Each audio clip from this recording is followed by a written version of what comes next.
Good morning, members of the media, and welcome to today's press conference, the Office of the Leader of the Opposition press conference for today, Thursday, the 9th of November 20. The format of today's press conference will be a prepared statement, which will be read by Mr. Elson Lowe, the advisor to the Leader of the Opposition. And after he is finished, I will make a few comments, and then we will open the floor for questions. Over to Mr. Lowe.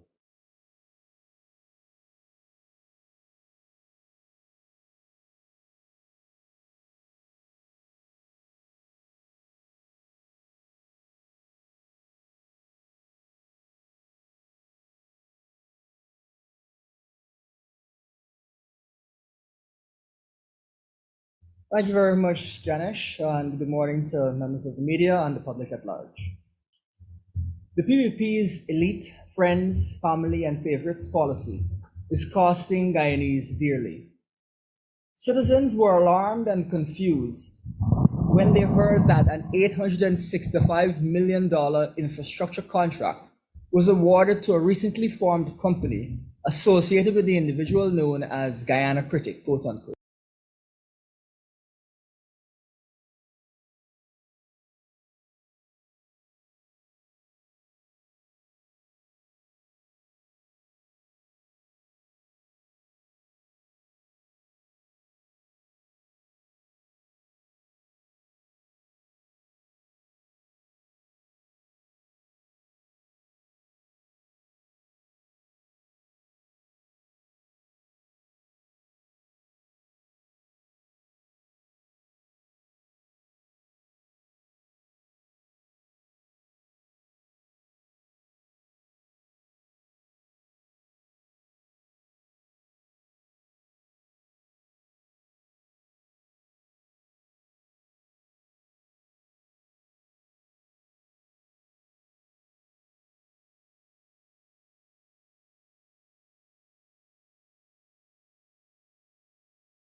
Press conference, the Office of the Leader of the Opposition press conference for today, Thursday, the 9th of November 2023. The format of today's press conference will be a prepared statement, which will be read by Mr. Elson Lowe, the advisor to the Leader of the Opposition. And after he is finished, I will make a few comments, and then we will open the floor for questions. Over to Mr. Lowe. Thank you very much, Ganesh, and good morning to members of the media and the public at large. The PPP's elite, friends, family, and favorites policy is costing Guyanese dearly. Citizens were alarmed and confused when they heard that an $865 million infrastructure contract was awarded to a recently formed company associated with the individual known as Guyana Critic, quote unquote. They were further alarmed when, a few days after this announcement, a worker was crushed to death on the worksite of that same company. Guyanese are entitled to a safe workplace, and government contracts should only be awarded to those who comply with relevant safety laws, regulations, and standards. We need to see the results of the Ministry of Labor's investigation into this tragedy so the public knows the truth. Further, RMP David Patterson noted that this company did not meet the minimum experience criteria set out in the procurement rules and brought this matter to the attention of the Public Procurement Commission. After the Commission decided to investigate this award, they were denied the relevant information by the National Procurement and Tender Administration Board, a shocking act of obstruction. This is unacceptable. The Public Procurement Commission, which is a constitutional body, is legally entitled to access documents relating to matters of procurement from any procuring government entity. It must not be obstructed.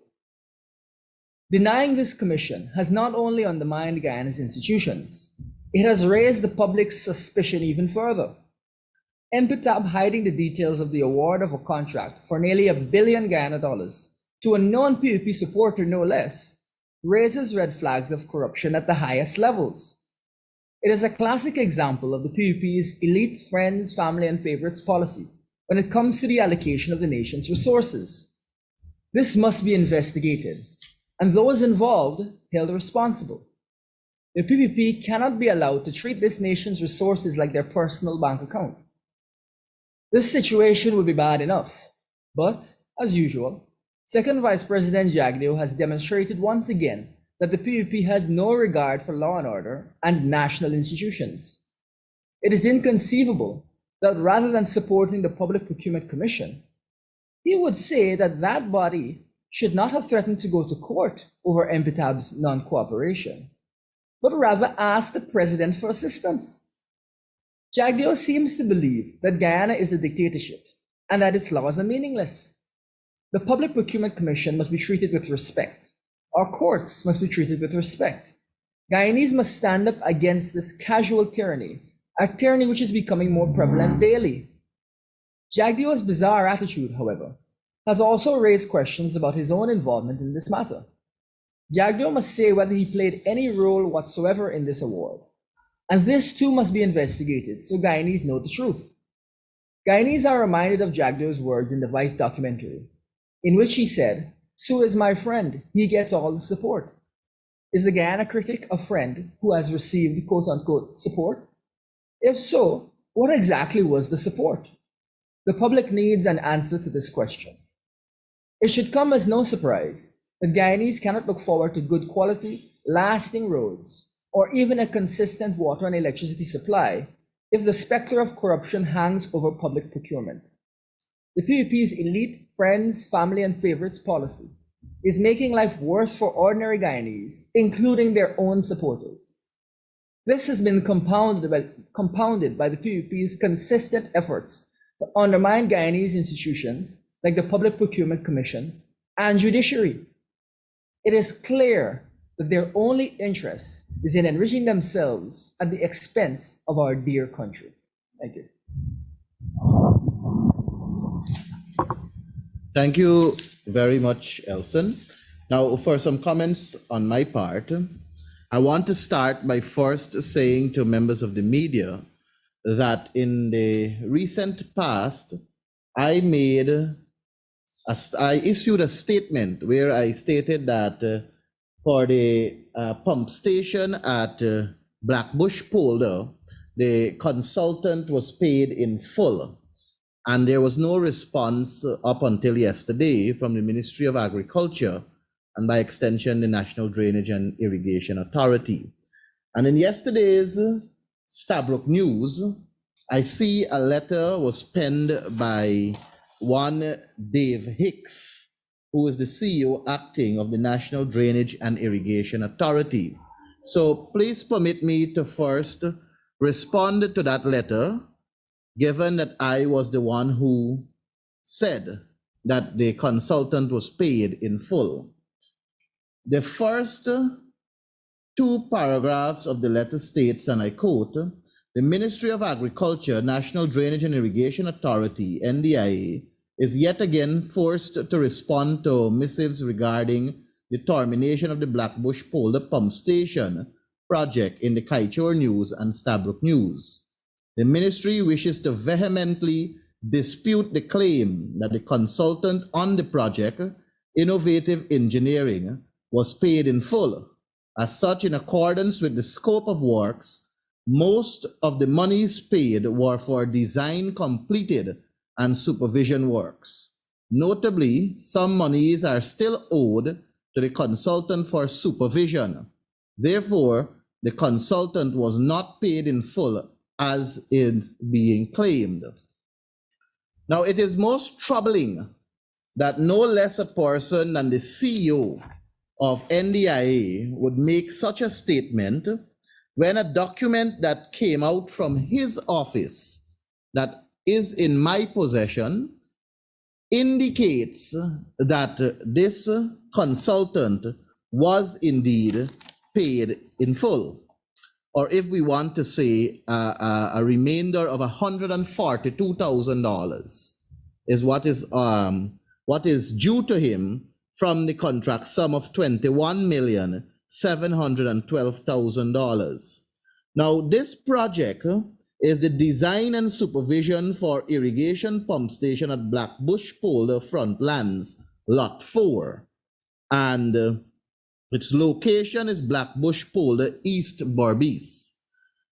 The budgeted sum, or the budgeted estimate for 2023 was $13,974,000, of which the contractor is Innovative Engineering Consultancy Services, and the project started on the 8th of December 2020.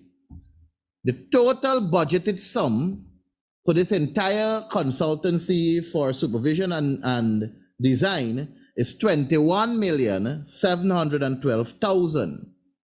And in the 2023 budget, because it was a rollover project, that's how the $13,974,000 came into being from the 2023 budget. The previous year expenditure, which was 2022-2021, because in December of 2020 they started to spend money in 2021 and 2022. The previous year expenditure, as in the total sum that they paid this consultant in 2021 and 2022, amounted to $7,738,000. And expenditure as of the 12th of September 2023 for the year 2023 amounted to $13,832,000. So when you add the figure $13,832,000, which is what was paid to the consultant in 2023, and you add that to $7,738,000, which was paid to the consultant in 2022 and 2021, you will get a sum of $21,570,000. That is what the consultant was paid. The sum in total for the contract is $21,712,000, a difference of $142,000. We have established that this Blackbush Polder pump station was terminated, and it was not even 30% completed. Is the Ministry of Agriculture or the CEO of NDIA saying to this nation that $142,000, which is the balance from this contract, is what is left in terms of supervision for a project that is not even that was not even 30% completed? That is absurdity in its entirety. And I want to further do a comparison with the other pump stations with consultants. When you look at the design and supervision service for the construction of pump station at Charity, 60% of the sum of money that was budgeted had been expended, and the project was just 10% completed. That is as of the 12th of September.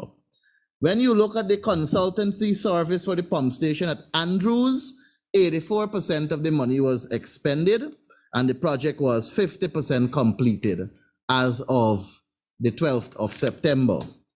When you look at the design and supervision of the pump station at Greenwich Park, Barnwell area, 92% of the budgeted sum was expended, and the project was 98% completed as of the 12th of September 2023. When you look at the design and supervision of the construction of pump station at A-Line in Canal A-Line in Region 3, it was 47% of the budgeted sum expended, whilst the project was at 10% completed as of the 12th of September. Design and review of supervision of project at Canal Number 1, 29% of that sum was expended. The project was 20% completed at that time, the 12th of September 2023. So I have done that comparison to show that this particular consultancy firm or this consultant was paid 99.6% of his contracted sum, a mere $142,000 is what is remaining to pay this consultant for a project he was contracted for the design and supervision of the construction, where the project had been terminated. Something is not right with that, and the ministry ought to bring some degree of clarification to the people of Guyana for that. Further, this same letter that was written by Mr. Hicks went on to say that as it relates to meeting with Honorable Minister of Agriculture, there is an open door policy, and the Honorable Minister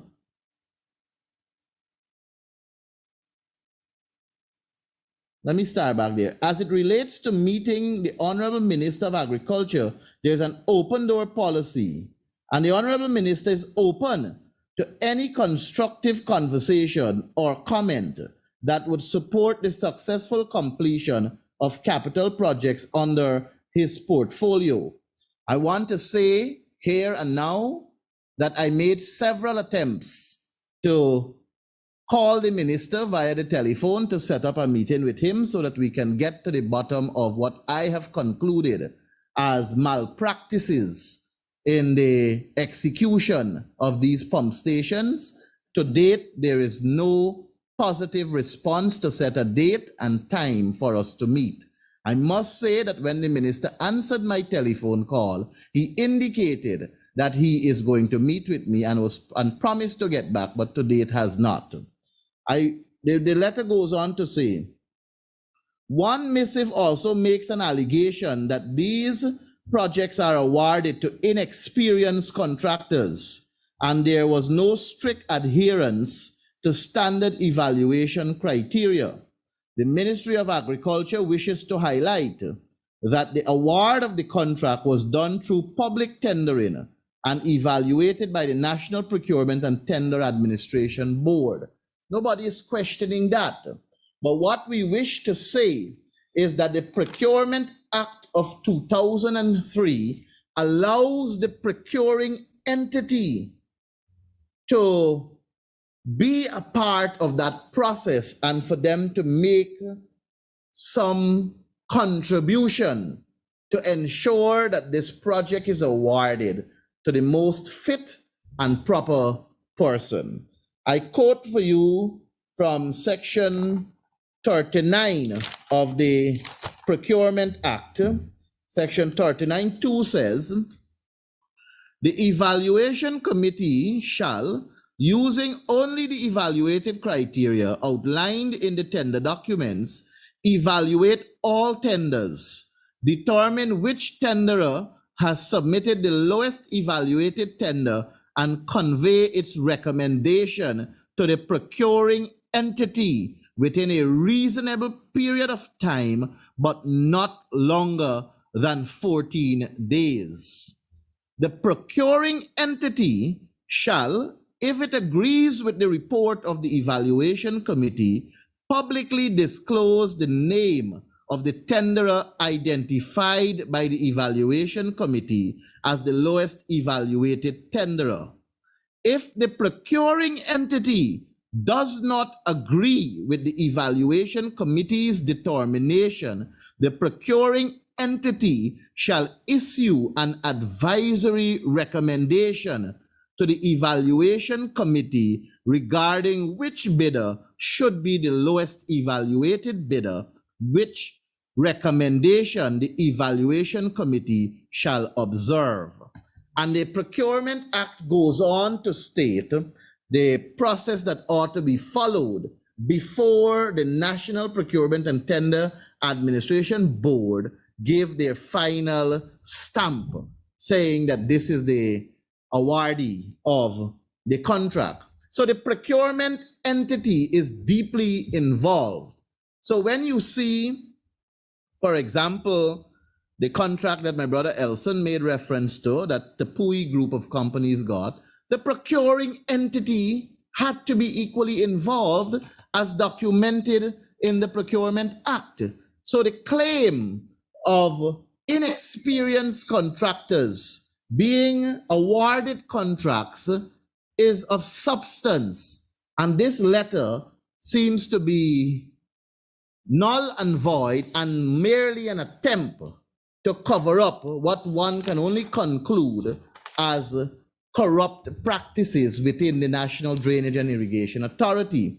I found it alarming, I must say, that the CEO of NDIA would say that as it relates to meeting the Honorable Minister of Agriculture, there is an open door policy, and the Honorable Minister is open to any constructive conversation or comments that would support the successful completion of the capital projects under his portfolio.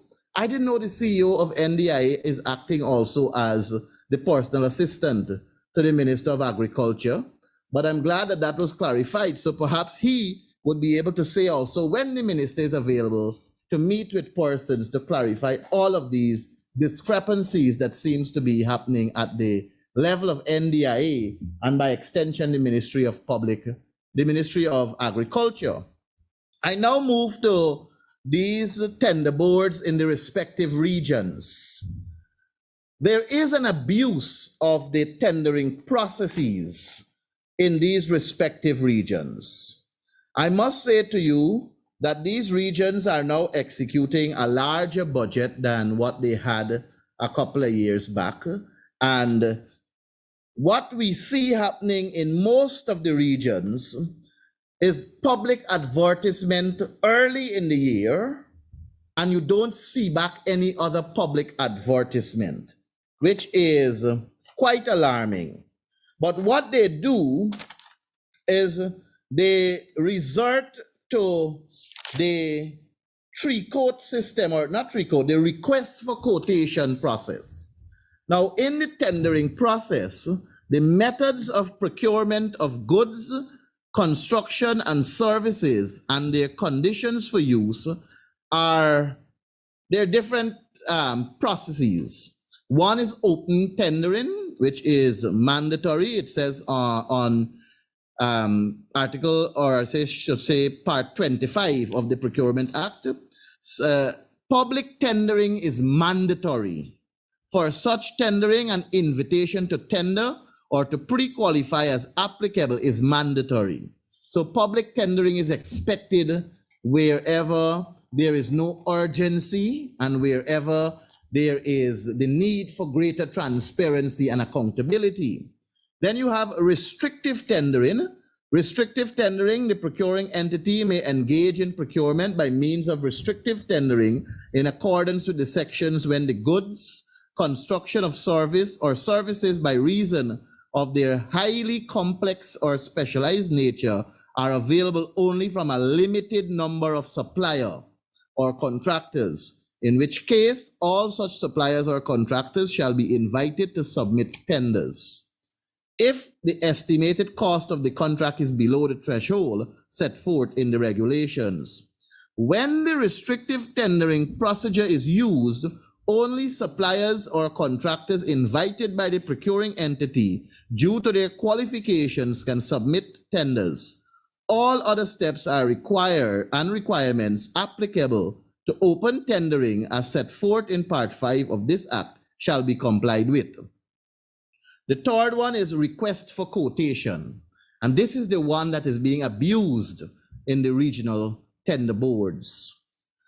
The procuring entity may engage in procurement by means of a request for quotations, provided that the estimated value of the procurement contract does not exceed such amounts as may be prescribed by regulations. Before awarding a contract under this section, the procuring entity shall obtain and compare quotations from as many qualified suppliers or contractors as feasible, but not fewer than 3.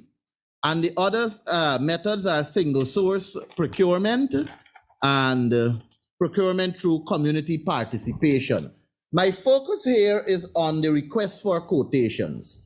What I have found through my own investigation is that all the regions, they have been utilizing this request for quotation, and they have been isolating the number of quotations to just 3, when the Act says it should be obtained and compared from as many qualified suppliers or contractors as feasible, but not fewer than 3.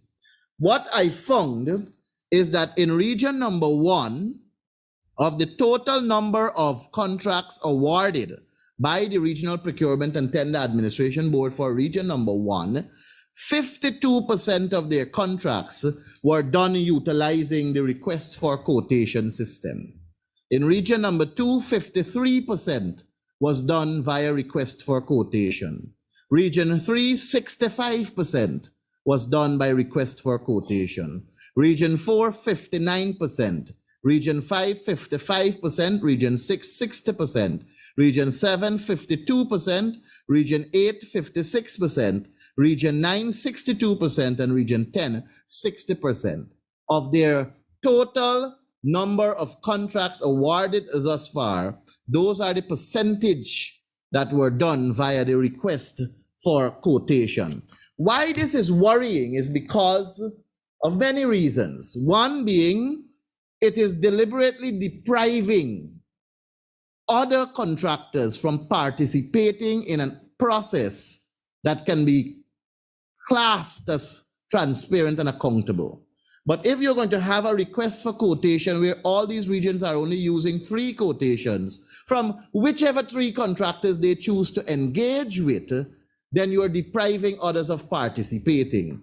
The second thing it does is that it does not allow the procuring entity to basically get the best suited price for the valuable work that they're looking to accomplish.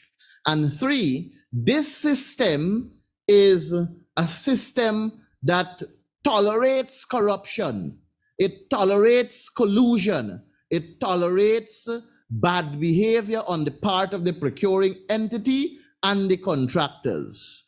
Because what this system does is that it creates that avenue of allowing the procuring entity to be in conversation with the selected contractors, and basically contract fixing can happen there, and it costs the taxpayers greater than expected. Now let me qualify that position with this that I have here.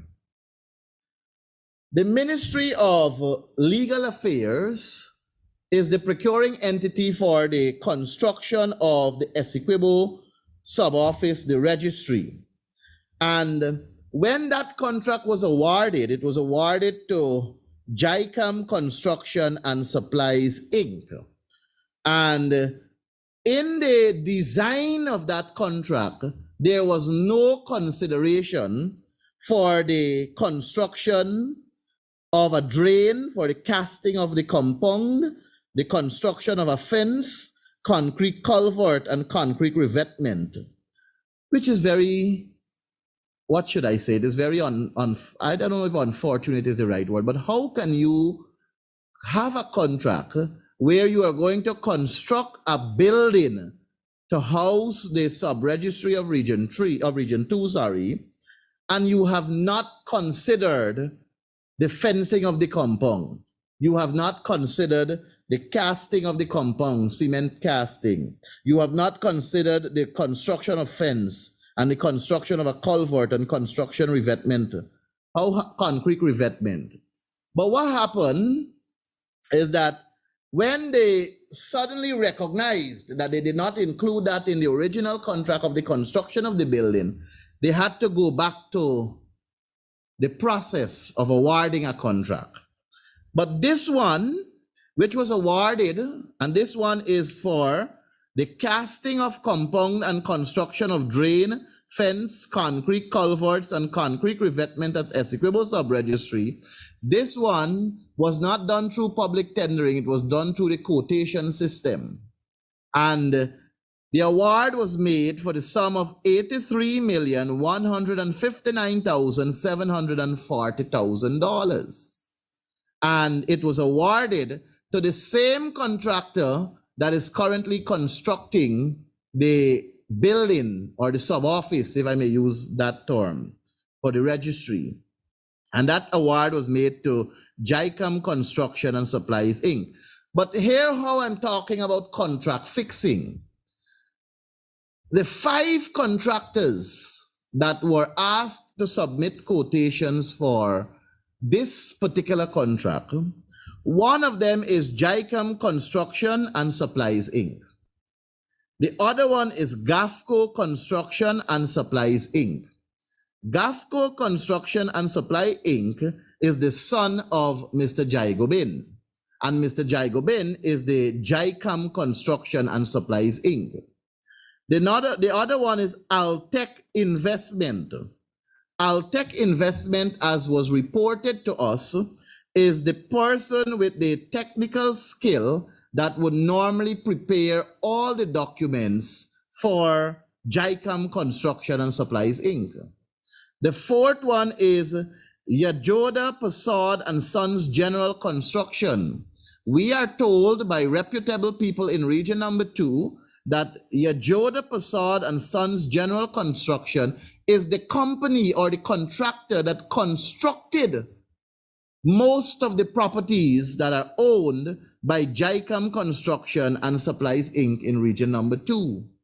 And the fifth one is J. Prasad and Sons Construction, whom we are guided is a very close affiliate of the proprietors for JICAM Construction and Supplies, Inc. So those are the 5 that submitted quotations for this project that is valued or was awarded to the tune of $83,159,740,000. In the evaluation of the projects now, when it comes to verifying all the documents are in order before the award is made, from the 5, 3 of the contractors or 3 of the tenderers, they did not submit bid securities. So for example, Altec Investment, no bid security, so that will disqualify Altec. You have Yajoda Prasad and Sons General Construction, no bid security, that would dismiss him also. And J. Prasad and Sons Construction, no bid security, dismiss. So for us to look at this, there are only 2 contractors that satisfied the criteria in terms of their submission of documents. And the 2 are JICAM Construction and Supplies, Inc., who is Jaigobin. And then you have GAFCO Construction and Supplies, Inc., who's Jaigobin's son. And the bid amount that Jaigobin placed there, or JICAM Construction, is $83,159,740. And the bid amount for GAFCO Construction, who's the son, is $84,633,465. So the lowest, most responsive bidder there is JICAM Construction and Supplies, Inc. And this is what we're saying in terms of abusing the quotation system to award contracts to friends, families, and favorites. This could have been a public advertisement contract. The construction of that fence, the construction of the the concrete culvert, the casting of the compound, the concrete revetment. This could have been advertised publicly, and it could have been open to a number or several contractors, and we could have very well gotten this sum reduced further and get and save greater, and the Guyanese taxpayers could have benefited somewhere else from another project. But when we say contract fixing, it is projects like these and many other examples exist within the regional procurement and tender administration system. And therefore, it is necessary for one, a complete review of the Procurement Act of 2003. There is therefore a need for procuring entities to stop abusing the existing Procurement Act and work within the interest of what it was intended for. And I say to you that when we speak of massive corruption within these tender boards, it is because we know billions of dollars pass through the tender board and billions of dollars pass through without full scrutiny. And that is because the tender boards did not even go through the right process of appointing members so that the opposition can have good representation on these boards. I have said umpteen times, there is no representation in Region 1 for us on the tender board, Region 2, Region 3, Region 4, there is one person that ARIO chose to put on the tender board from the coalition side. He wasn't elected by the council. Region 5, none. Region 6, none. Region 7, 8, 9, and 10. So how do we correct this? We correct it by ensuring that there are representation on these boards at the level of the opposition to scrutinize the work of the chairpersons and members of the tender board, and for them to have a greater insight so that we can guarantee to our people accountability and transparency. The People's Progressive Party government, Irfan Ali and Jagdeo, talk about transparency and accountability, but we are still awaiting them to be open in terms of allowing even a nominee from the office of the leader of the opposition to sit on these respective boards so that we can have greater scrutiny with better transparency and accountability. With that, I close and will open the floor for... I just want to make a couple quick remarks. All right, Brother Elson will make some remarks and then we will open for questions. Thank you very much, Ganesh. A lot of important information there to help viewers to understand and the media to understand exactly the dynamics we're seeing in the procurement system. We actually also saw just before our press conference, the president make some remarks regarding teacher salary adjustments and regarding cost of living relief that is long overdue. To start on the question of teacher salaries, it seems that the PUP is totally delusional and has provided salary increases that are frankly disgraceful in nature. Folks, the PUP again has provided minimal salary increases to teachers who have long been waiting for salary increases. We're waiting since last year for salary increases. So these are minimal numbers given that you're looking at 2 years. But more than that, we want to help Guyanese to get some perspective as to why this is totally unacceptable. Folks, from 2018, 2019 to now, we've seen an 80% increase in the education budget. The Ministry of Education's budget. You would expect the teachers' salary increases would increase in concert with the increase in spending in education in the country more broadly. During that time, we've also seen the national budget triple, virtually triple. We've seen the economy more than triple within that time period. And at purchasing power parity, we see currently Guyana sitting ahead of the United Kingdom in terms of our income per capita. Now, we have said previously that we need to see at least a 50% salary increase for teachers and for public servants more broadly. When you're looking at numbers like this, 80% increase in the education budget, tripling of the national budget, tripling of the national economy, When you're seeing numbers like this, to be continuing to provide the types of increases that you might have been providing if we did not have an oil economy is totally delusional. And in the case of PPP, has no sense of how to properly govern this country. To give you a more concrete understanding of this, one number that was mentioned is that a teacher receiving around $240,000 would now be getting around $260,000. Folks, as you can immediately tell, under the coalition with our call for 50% increases, a call that we've been saying for more than a year now, you would be looking at a move from $240,000 to $360,000. So in essence, the PPP is robbing teachers of $100,000 a month on their salary. That is what is going on. And that's teachers on the higher end of the scale. Teachers on the lower end of the scale are even more desperately in need of increases as the cost of living crisis continues to bite.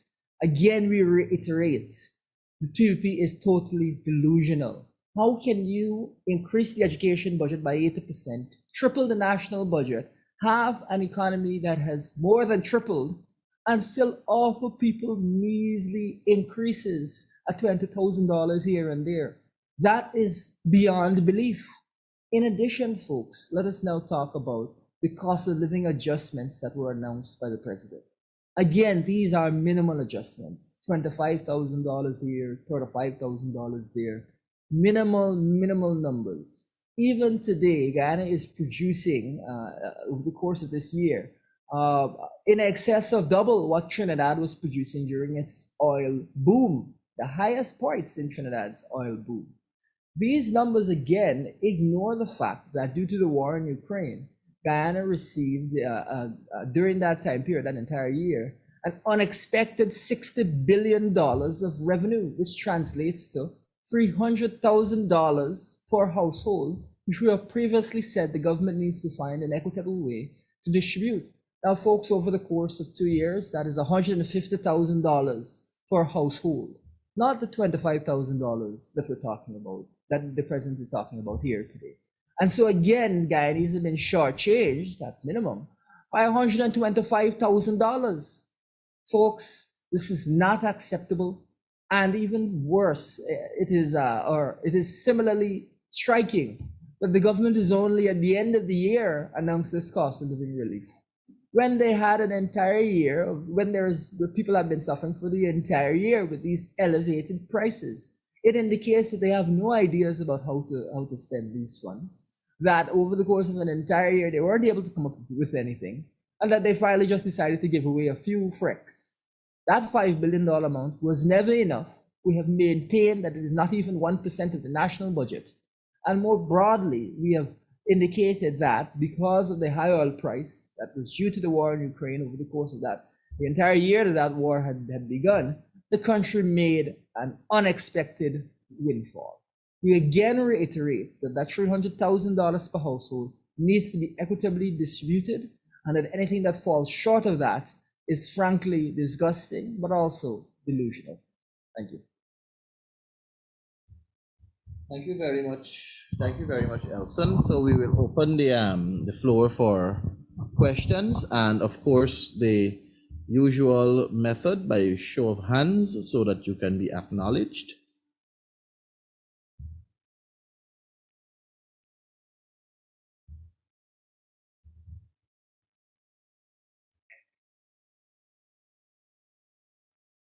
I respectfully acknowledge the hand of Mr. Adam Harris. Good morning, everybody. I'll start with you, Mr. Mahipal.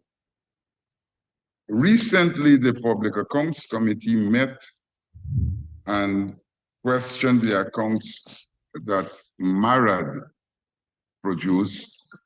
And a lot of the things you talked about in your presentation, like overpaying or paying the contractor for the entire sum before the contract was even completed, came up, and you talked about people should have gone to jail for doing the same thing at MARAD. I think that was reviewing the account for 2020, if I'm not mistaken. 2019. 2019. How is this thing continuing And why is it continuing? So, Adam, I can't answer how and why these actions are continuing, but what I can say is that if we have proper structure in place to guarantee that it doesn't reoccur, then we can have a better governance system. A fundamental problem at the level of the Public Accounts Committee is the thoughtful approach in terms of how we are dealing with these years. And any government that really and truly wants to have accountability and transparency as their hallmark will ensure that they focus on the work of the Public Accounts Committee to the way where we can be the best advisors to these accounting officers. And when we pick up the errors, the mistakes, the actions that are illegal in some senses, we can provide that level of guidance and get the reassurance of it not reoccurring. Most of these accounting officers that are in place right now, they are not the ones who were there when these acts were committed. And therefore, it is a little bit difficult for them to provide that answer as to why it happened. And that is why we keep inviting the former accounting officers that were there at the time. But what this does is that it provides an insight to the current accounting officers to guide them so that these things don't happen. But unfortunately, when I read the 2021 Auditor General's report, the 2022 Auditor General's report is still to be laid in the National Assembly, but the 2021 one has a lot of recurring issues that happened before also. The best way to fix this is for the Public Accounts Committee to be up to date with the Auditor General's report in terms of their examination, and then we can be able to hold the current accounting officers accountable for their actions. But the way we are operating at the PAC, the government side especially, like they don't want us to scrutinize these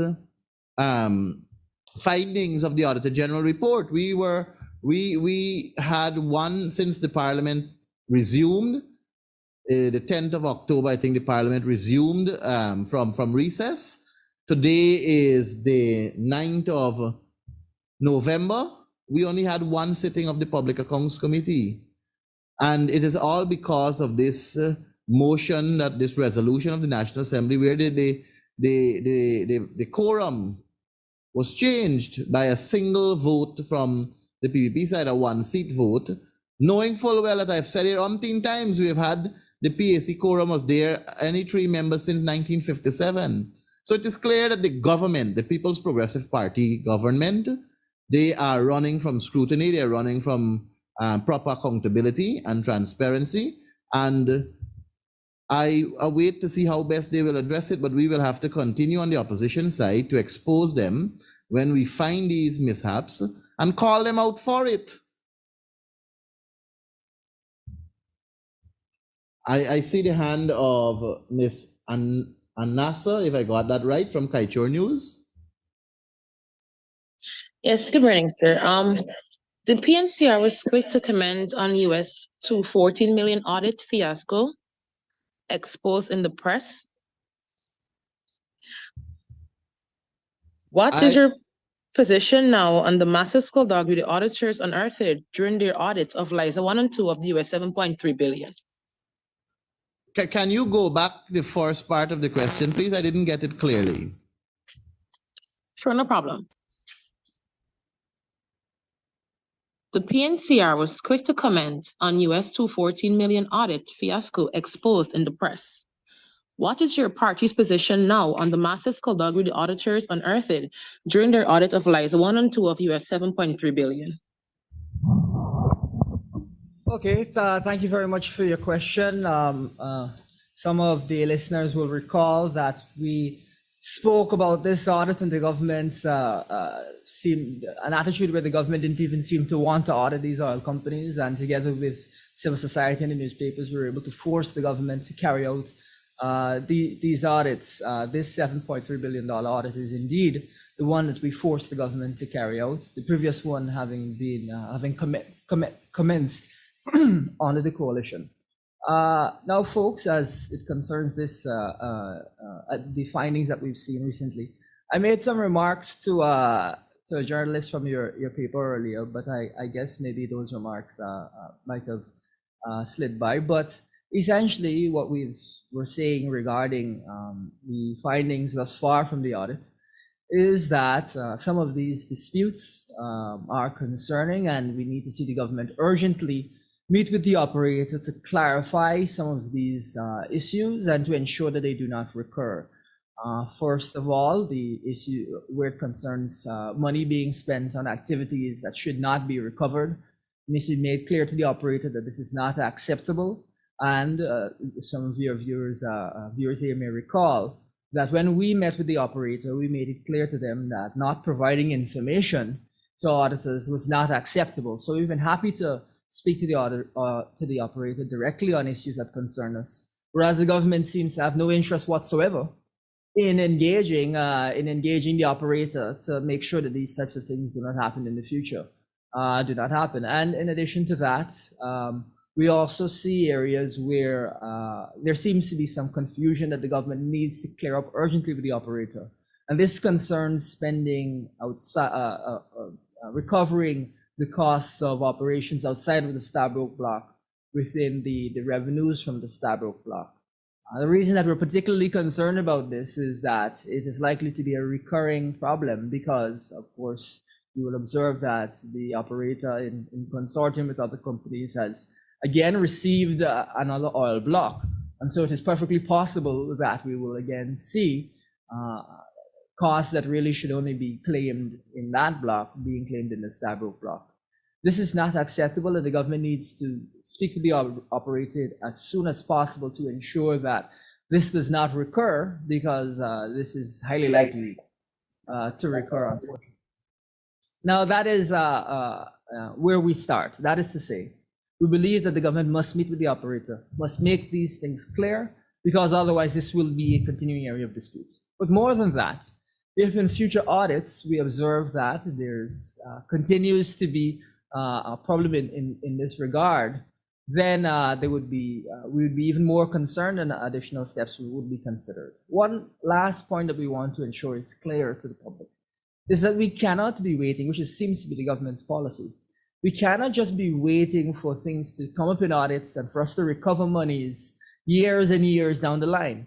The government needs to be proactive in the way that the opposition was proactive in dealing with these issues. And in doing that, we'll ensure that the Guyanese people are not denied revenues that they would otherwise be able to access. Because the government doesn't seem to have any kind of control over the oil industry, they are fearful of even approaching the operator on any of these types of issues. Thank you very much, Elson. I see the hand of Davina from Kaieteur News. Good day, everyone. Thank you. Mr. Lowe, the recent audit report flagged Exxon's illegal use of resources in other oil blocks offshore, but the operator will not be facing any penalty or punishment for this. I know you just touched on it briefly, but I wanted to know specifically whether the opposition believes that Exxon should face sanctions for this illegal act. What we believe needs to be the first and foremost port of call here, because there seems to be, or at least the operator is presenting the case that they believe that, as an example, the construction of their headquarters, they wouldn't have constructed the headquarters if it hadn't been for the Stabroek block. That may be their argument. But what we need to see is the government meet with the operator and outline Guyana's position that only expenses related to the Stabroek block should be charged to the Stabroek block. As an example, you might be able to say that the number of workers that would be in Guyana might not be quite as many if there were only the Stabroek block versus the other blocks. So these are the types of things that need to be hammered out in a proactive approach by the government. Otherwise, we will have chaos not just for this audit report, but for multiple audit reports. And the government doesn't seem to understand this and hasn't made that kind of step. It is only after we've been able to engage the operator, if we don't see that the operator is moving forward or has adjusted its approach, then there would be need for additional actions and additional conversations. I know you said outlining Guyana's position, but do you think that that's enough? I mean, Exxon is a multinational corporation. It operates in other parts of the world, so it knows what it's expected of it. But yet still, we saw these brazen acts by the company using our resources to fund stuff like puppet shows and so on. So what I wanted clearly from the opposition is whether you don't think, or whether the opposition doesn't support any type of sanctions. Don't you think Guyana should take any action, any sort of action against the operator? What we want to make sure is clear here is that we need to differentiate between costs that are wholly inappropriate, as an example of puppet show, and make clear to the operator we don't expect to see that happening again, and where there's dispute over whether or not costs are legitimate. Now, there are costs that there is no dispute as to whether or not they're legitimate. I guess the yoga sessions and the puppet shows and whatnot, there's no dispute as to whether or not those are legitimate costs, or at least I don't think there will be any kind of dispute on that front.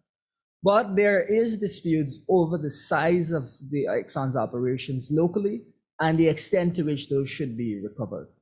What we're trying to get at here is that needs urgent clarification by the government. We need to hear the opposition, the operator's position on this. We need to understand why they have that position, and we need to get from them some numbers and statistics to indicate what their operations entail, so that we can come to an understanding. What we're saying is there's a difference between a puppet show or yoga activities, which are a one-off that we might talk to them about, and them charging us more than they really should, in our opinion, for activities across multiple blocks. That is an issue which will be a problem in every single audit that is conducted. To that end, we must engage the operator to clarify that. And if there's a disagreement out of that, then we can look at further action and how we will approach it. But we first of all need to engage the operator before we can look at any kind of sanction, because we need to get their perspective and we need to make it clear what our perspective is. Please allow me two other quick questions. Firstly, the Vice President, we see he said that the tax waivers at City Hall lacks transparency and is an avenue for corruption. However, in the oil sector, where billions in tax waivers are approved, does the opposition believe there is enough transparency on the part of the government there? And secondly, the opposition at a previous press conference indicated that it would be engaging its legal team on possible court action as it relates to the extension of the relinquishment provision at the Stabroek block, since government is so far reluctant to share the data submitted by Exxon. Has the opposition arrived at a conclusion as yet? Okay, just to clarify on your second question, you're speaking about the relinquishment that was in connection with the time period having come to an end. I believe there's 120 blocks. Is that what you're speaking to? Could you be a little bit clearer? Yes, that's the 20% of the Stabroek block that was supposed to be relinquished this year, but was extended. I just wanted to know, well, Mr. Norton had said before that the party would be going through discussions with its legal team to determine what can be done, given that government is reluctant to share any justification. So I wanted to know whether the party has arrived at a conclusion there. So as it regards legal action, we haven't come to a conclusion on that front. But what is clear is that the government, and this is based off of the initial relinquishment extension agreement signed by President Granger, that there need to be regular reviews as to whether or not the operations of the operator have been affected. We have not seen evidence of those reviews, and we call again for those reviews to be made public. If you don't have reviews, I imagine it'd be difficult for you to make them public. But that's for the media to ask the government. From that perspective, we can take actions to request information on that front. But as it concerns illegal action, we're still looking at that. That is one element of this. But I think it leans quite nicely into the other question, which is around transparency. If there exists a relinquishment agreement which says that you have to produce assessments, and I think it's every few months you have to produce assessments, why hasn't the government published its regular assessments? That, first of all, is a matter of great a lack of transparency. It is very much ironic that the Vice President will be talking about transparency at City Hall, which we believe to be an effort to divert attention from the myriad of issues concerning Guyana's oil audit. We want to remind our viewers and the media that we had said that it should be a criminal offense to hide the results of an audit. Folks, if it were not for the leaking of that $240 million audit, would we have seen that audit? This is, again, an instance of a lack of transparency. And now that the $214 million audit has been released, look at the continuing questions that have come from it. Questions around what exactly, or whether senior members of the government were involved in reducing this amount down to $3 million. Questions around the involvement of ministry staff. And to our mind, the fact that the government's so-called investigation into this matter has yielded merely a 2-week sanction of the individual that they say was at the heart of this, losing 2 weeks of pay, again indicates the government has no real interest in transparency. If they're interested in transparency, we would have seen a proper independent investigation that would have gone to the heart of this issue. It is even a former PUP president who has said that he'd be surprised if no one lost the job over this particular issue. 2 weeks pay is, to us, quite surprising. But of course, we believe that more senior people are really involved regarding this reduction. And so from that perspective, that gives us a sense that there's a total lack of transparency in the oil industry, especially around some of the large dollar figure issues. And it really is a lack of transparency we called out last year. Okay, I'm sorry, but I didn't hear a clear answer regarding transparency on the tax waivers to the oil companies. Oh, okay. So you want a more specific answer regarding transparency regarding the tax waivers. It sounds like you have a more specific area that you want to touch on, because what we're saying is that the PUP's general approach has been that they're not interested in sharing information, and that has yielded scandals over the course of time. So that is our expectation whenever it is that they're not providing information. And that really is what we expect to see going forward in any situation in which the PUP refuses to provide information. Sorry, if I may, just allow me to repeat my question. I wanted to know if the opposition believes there is enough transparency on the part of the government as it regards these tax waivers, billions of dollars in tax waivers being granted to these oil companies. I mean, we don't know what it's being used for. All of this, we don't know. So do you think that there's enough transparency on the part of the government there? Well, the tax waivers are specifically laid out. So we have an idea of what exactly those waivers are. Now, if there's a need for some quantification of the waivers, that is something that could be done. Requests could be made to the government for information to quantify that. But the waivers are laid out specifically. On that note, what we're saying is we anticipate that requests for quantification of that, for an estimate of the amount of waivers and how they've been used, will be met by the government with secrecy and them hiding this information. So even though it may be laid out clearly that these are the waivers that are supposed to be in place, if there is any need for further detail, the government will avoid giving that information. So from that perspective, it is a government attitude that is the heart of this problem and is reflected across a wide range of issues. Tax waivers would just be the latest example.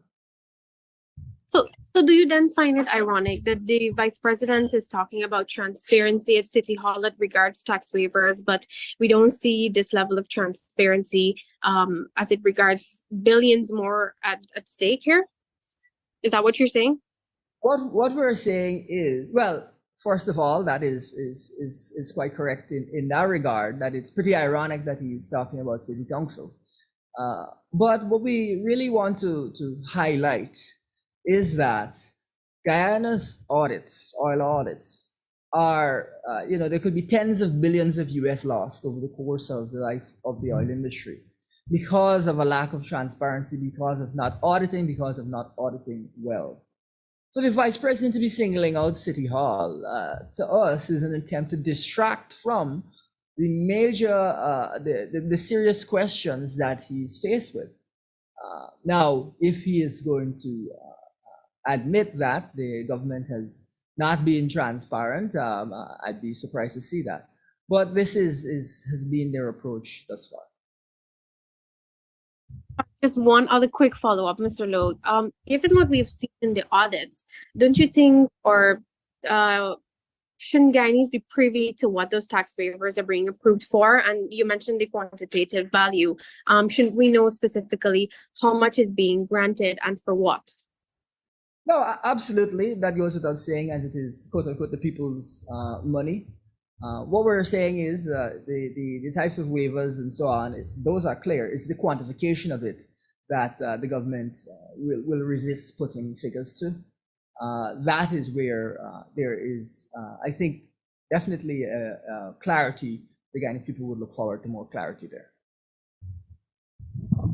All right, thank you very much, Davina. I think I want to acknowledge the hand of your colleague, Anasa from Kaieteur News, and perhaps then we can come back to you if you have a follow-up, please.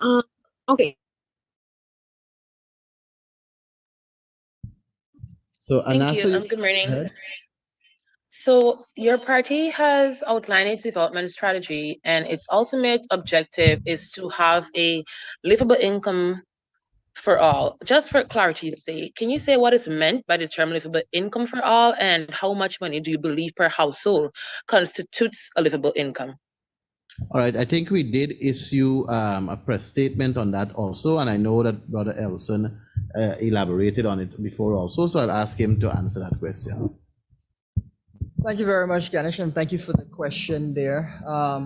Now, one of the crucial things that we believe must be one of the first acts, and is an act that the government is refusing to take to involve itself in, is we need a national poverty survey so that we can understand the needs of Guyanese in different parts of the country. A livable income will vary based on where you are in Guyana because the price levels vary based on where you are in Guyana.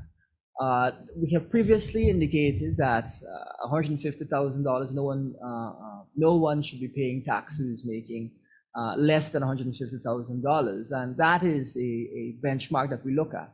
But what we want to stress here, this is really what is vital, is that Guyana is on a trajectory and has already grown to an extent, even in terms of revenues, that is an initial number. We're not looking at Guyanese as the country grows.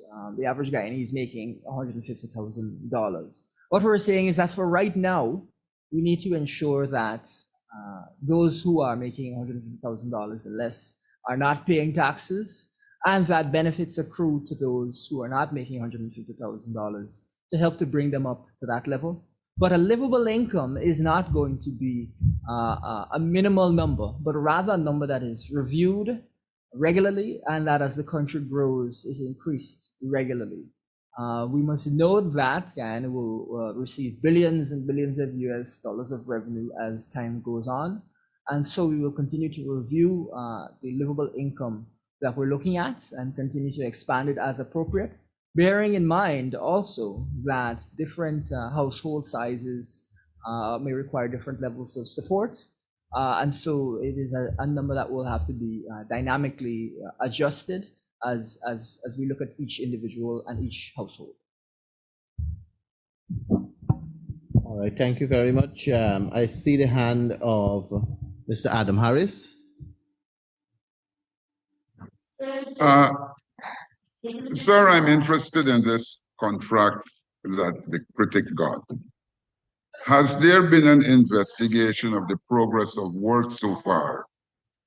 And you were talking about a lot of these contracts that's charity 12%, and some of the others that have not been complete. What action rests with the opposition to ensure that penalties are applied where necessary? Well, I can tell you the contract for the pump station at Bellevue, which was awarded to Tupui Group, that contract, that work has not commenced as yet. Perhaps if there's any degree of work going on, it's not on site as yet. Whether it's mobilization or so, I can't answer to that. But on site, there is no work there as yet at Bellevue.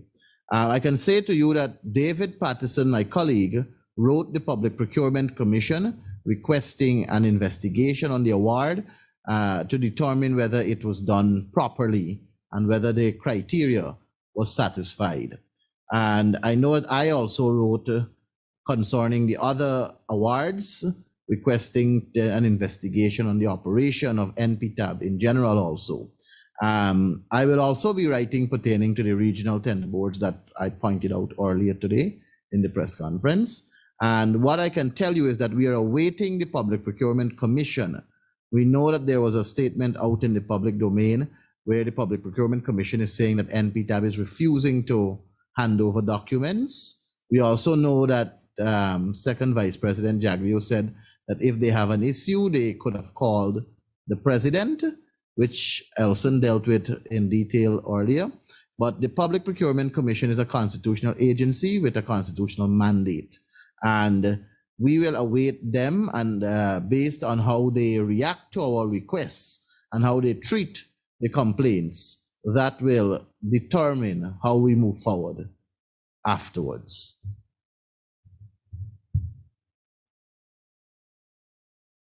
I see the hand of Renee from Kaichor News. Kaichor News is dominating today. Go ahead, Renee. Good morning. Morning. Exxon refused to hand over the raw production data to auditors and instructed them to review sales report instead. What does the opposition have to say about this move by Exxon? All right, I'll ask Elson to comment on that. All right, thank you very much for the question, Renee. Now, as we previously indicated, when we observe something regarding the transfer of information that was not acceptable to us, we immediately raised it with the operator. This is again an area of concern, and indeed it indicates Guyana needs to develop additional capabilities to be able to independently verify, which I believe we've said in the past, to be able to independently verify the production that is happening offshore Guyana. But more than that, our position is that information should be provided to auditors, and it is not acceptable for auditors not to be receiving that information. We call on the government to go to the operator and to say, this is not acceptable, and going forward, we should not be seeing this. It cannot just be that it would appear that it is only the opposition that is willing to speak directly to the operator when there are areas of concern where there's a need for improvement.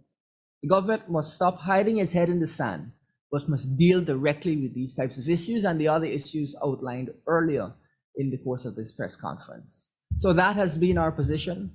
Those are the actions that we've taken, and those are the actions that we want to see the government take going forward. But more generally, this again highlights the need for us to have independent monitoring capabilities across our oil industry. Thank you very much, Elson, and I don't see any other hands up. which is a clear indication that we have satisfied the questions by way of answering. And I've noticed also that not many questions came with reference to the tender board issues that I have brought out, where billions of dollars continue to be processed for expenditure. So I trust it was very clear, and I would like to anticipate that it will be well covered. The last question we will take is coming from Davina. I see her hands just went up. I did say I'll come back to her, but I didn't see the hand up. So I'll take the last question from her, after which we will bring the presser to a close. Over to you, Davina. Thank you so much. I was asking whether the opposition will be calling for the tax waivers information to be made public by the government for the oil sector. And just another quick one for me, the government has indicated that it will be using bridge financing for the gas to energy project while it awaits a loan approval by the US Exim Bank. Does the opposition know where that bridge financing component is coming from? So I'll deal with that second question in a little bit of detail, because that is a complicated issue. Let me just deal with the first question that you asked. It is very much as we believe that there should be transparency. We believe that it would be normal for Guyanese to be able to have an idea of the annual tax exemptions that exist over the course of across the oil industry, across all operators in the oil industry. So that is, we believe in transparency, and so we would be happy to see those figures released to the public so that there is a sense of how that functions. We, of course, recognize that Guyana's structure indicates that our take from the oil industry comes from profit oil and from royalties, and so it is not from corporate income tax. And so its relevance from that perspective would be constrained, but there are other areas where it would be, I think Guyanese are entitled to transparency, and that I think is clear. Additionally, as it concerns the bridge financing, we're hearing conflicting things. We're hearing that the NRF might be leveraged in the course of bridge financing. We're hearing that other agencies they may be borrowing in the case of bridge financing while we wait on this approval from the Exim Bank. But really, the use of bridge financing is something that is very tricky and concerning for us, because we need to make sure that there are appropriate structures in place so that this temporary measure does not leave Guyana in a tricky position, either with regard to its sovereign wealth fund or with regard to its debt. Of course, if an agency says that it's going to approve a project and then subsequently does not, that will leave you as the person who took on the bridge financing in a difficult position, perhaps paying a higher interest rate than you had anticipated, therefore causing the project to cost more than you previously indicated. That would therefore mean that the estimates in terms of the price of electricity that have been provided would be incorrect estimates. Additionally, if the sovereign wealth fund, if the NRF is going to be used to fund these projects, that also raises a different question, where we have said that, or it is our belief that we need to ensure that we have a robust NRF to be able to deal with any oil price shocks. Now, if, as an example, 500 million US, I believe that's the number that's being put out there, is going to be put towards this project out of the NRF, that puts us in a vulnerable position if there is a sudden collapse in the price of oil. And of course, oil is a commodity in which you do often see collapses in the price of oil. And so that would put the economy more broadly and government budgets more broadly at risk. And so the government needs to be very thoughtful in the way that it approaches this. And as a result, we'll be looking forward to seeing structured agreements and a thoughtful approach, because otherwise they will expose the country to risks that we do not want to see the country face. All right, so thank you very much, Elson. Thank you very much, members of the media. for joining us for the last 1 hour and 18 minutes. I trust that you have a good rest of the day, and thank you very much for the coverage.